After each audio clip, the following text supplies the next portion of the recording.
सिंधी अदबी संगत शाख गुलशन हदीद कराची पारां काल घण ॿोली कॉन्फ्रेंस ऐं मुशाइरो मलीर प्रेस क्लब गुलशन हदीद में थी गुज़रियो, जंहिंजी सदारत प्रोफेसर डॉक्टर के.एस. नागपाल कई, जॾहिं त महिमान ख़ासि अब्दुल गफ़ार तबस्सुम ऐं एज़ाज़ी महिमान डॉक्टर मुश्ताक फुल, समी बलोच, मुर्तज़ा सियाल, डॉक्टर शेर मेहराणी, मंज़ूर सोलंगी, नसीर सूमरो, यास्मीन चांडियो, असगर बागी, नवाज़ सूमरो, अफ़ज़ल हज़ारवी ऐं मलीर प्रेस क्लब जो सदर हसन ट्रगड़ हुआ। प्रोग्राम की मेज़बानी जा फ़राइज़ मोहतरम खलील चांडियो अदा कया, जॾहिं त सिंधी अदबी संगत के सेक्रेटरी नवाज़ सूमरो पारां महिमाननि खे आजियाणो पिणु ॾिनो वियो।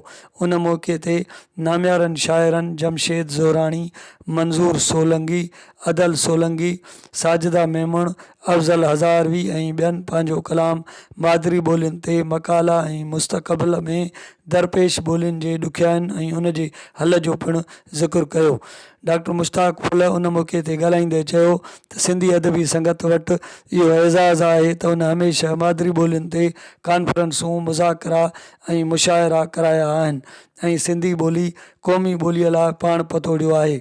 जॾहिं त समी बलोच चयो त असांखे मुतहद ऐं मुनज़म थी पंहिंजी ॿोलीअ जे बचाव ख़ातिर हिकु वॾी जदोजहद करणी पवंदी।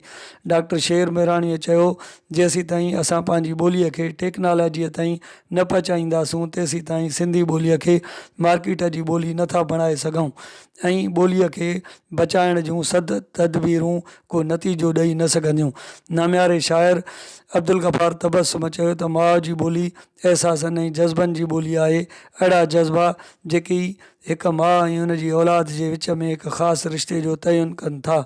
जॾहिं त मंज़ूर सोलंगी पंहिंजे जग मशहूरु गीत ओ सिंध जा नौजवान ॻाए महफ़िल ते सर तारी करे छॾियो।